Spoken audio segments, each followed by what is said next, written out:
करें comptroller auditor general, तो इनकी अगर बात करें तो सिंगल मेंबर्ड बॉडी है। जैसे कि इसमें अभी हम इलेक्शन कमीशन ऑफ इंडिया देखेंगे, फाइनेंस कमीशन ऑफ इंडिया देखेंगे, तो ये मल्टी मेंबर्ड बॉडी यानी एक से ज़्यादा इसमें सदस्य हैं। यूपीएससी मल्टी मेंबर्ड बॉडी है, बट ये एक सिंगल मेंबर्ड बॉडी यानी कि एक ही बंदा होता है। अब ऐसा नहीं कि एक ही बंदा पूरा इतना बड़ा ऑफिस है और अकेले कैग ही सब कुछ चला सब कुछ करा। ऑब्वियस बात है, उसके मतलब बहुत सारे इंप्लॉइज़ होते हैं उसमें बहुत सारे, लेकिन ऐसा नहीं होता कि कैग को असिस्ट करने के लिए भी कोई होते हैं ना, कि डिप्टी कैग होते हैं। इस तरह से नहीं होता जैसे कि हम इलेक्शन कमीशन में देखते हैं कि चीफ इलेक्शन कमिश्नर होता है, अदर इलेक्शन कमिश्नर्स होते हैं, ठीक है। चेयरमैन होता है यूपीएससी में, और अदर मेंबर्स होते हैं यूपीएससी में। यहाँ पे ऐसा कुछ नहीं है, बस कैग है, सिंगल मेंबर बॉडी, इसलिए इसको बोलते हैं। आर्टिकल 148 से लेकर अनुच्छेद 148 से लेकर 151 तक में दिया हुआ है। कौन से पार्ट ऑफ कॉन्स्टिट्यूशन में आएगा? पार्ट 5 में ही आएगा। अटॉर्नी जनरल भी पार्ट 5 में ही आता है, लेकिन अटॉर्नी जनरल ये आपका यूनियन एग्जीक्यूटिव का पार्ट होता है। दैट मीन्स कि ये चैप्टर नंबर 1, पार्ट 5 चैप्टर 1 में आएगा, ठीक है। एंड कैग का ये सब एक्सप्लेन कर चुका हूँ चैप्टर वगैरह क्या होता है। ये किसकी बात करेंगे? ये last chapter number 5 of part number 5 of the constitution में आता है, ठीक है। तो CAG is consider as the guardian of the public purse. Public purse क्या है? तो पब्लिक पर्स है सर जो आपका भारत की संचित निधि, consolidated fund of India, article number 266, जहाँ पे सब टैक्स वैक्स का पैसा आता जाता है, तो वो एक पब्लिक पर्स है। क्यों? क्योंकि पब्लिक का पैसा, टैक्स का पैसा मतलब पब्लिक का पैसा, तो उसको गार्जियन, उसकी रक्षा करता है। ये एक चीज़ ध्यान रखना, he is also consider as the guide and philosopher of guide and philosopher of public account committee. जो हमारी डिफरेंट पार्लियामेंट्री कमिटीज़ होती हैं, ये टॉपिक मैंने आपको नहीं करवाया है।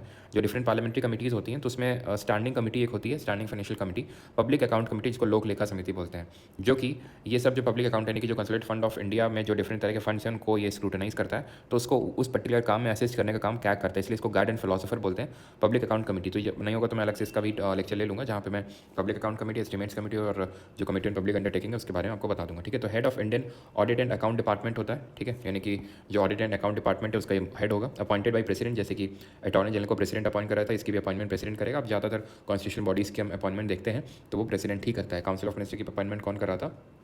प्रेसिडेंट ही कर रहा था। बट अटॉर्नी जनरल का कोई फिक्स टेन्योर नहीं था, इनका फिक्स टेन्योर होता है, दैट इज 6 ईयर्स और 65 ईयर्स, 6 साल या 65 साल, विच एवर इज अर्लियर। नहीं, 6 साल का अगर कार्यकाल पूरा हो गया तो रिटायर होना पड़ेगा, और अगर उससे पहले 65 साल की उम्र हो गई तो रिटायर होना पड़ेगा।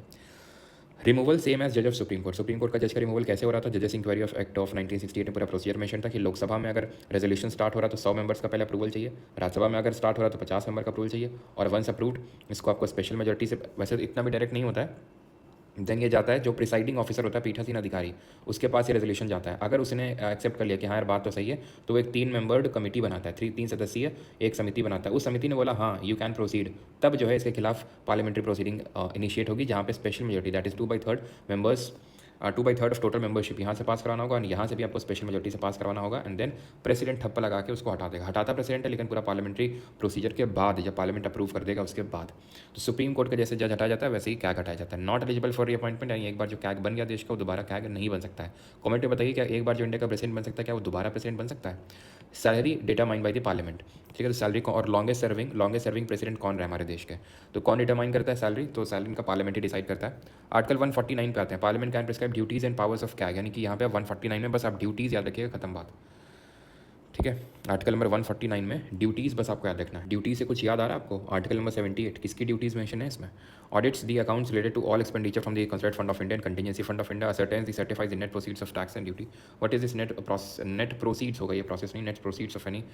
नेट प्रोसीड्स ऑफ टैक्स का मतलब होता है जो भी टैक्स का कलेक्शन हुआ, ठीक है, उसको टैक्स को कलेक्ट करने में कुछ पैसा लगा होगा, उसको हटा दीजिए, that is net proceed of tax. ये compiles and maintains the account of state government. ध्यान रखना, सेंट्रल गवर्नमेंट का अकाउंट ये कंपाइल नहीं करता, पहले करता था, लेकिन 42nd अमेंडमेंट ऑफ 1976 से हटा दिया गया। उतना इंपॉर्टेंट फैक्ट नहीं है, यूपीएससी के लिए इंपॉर्टेंट होता है, आपके लिए नहीं। स्टेट गवर्नमेंट का बस ये ध्यान रखना कंपाइल करता है, बस इतना ध्यान रखना यार तुम। 149 ड्यूटीज़ बस खत्म।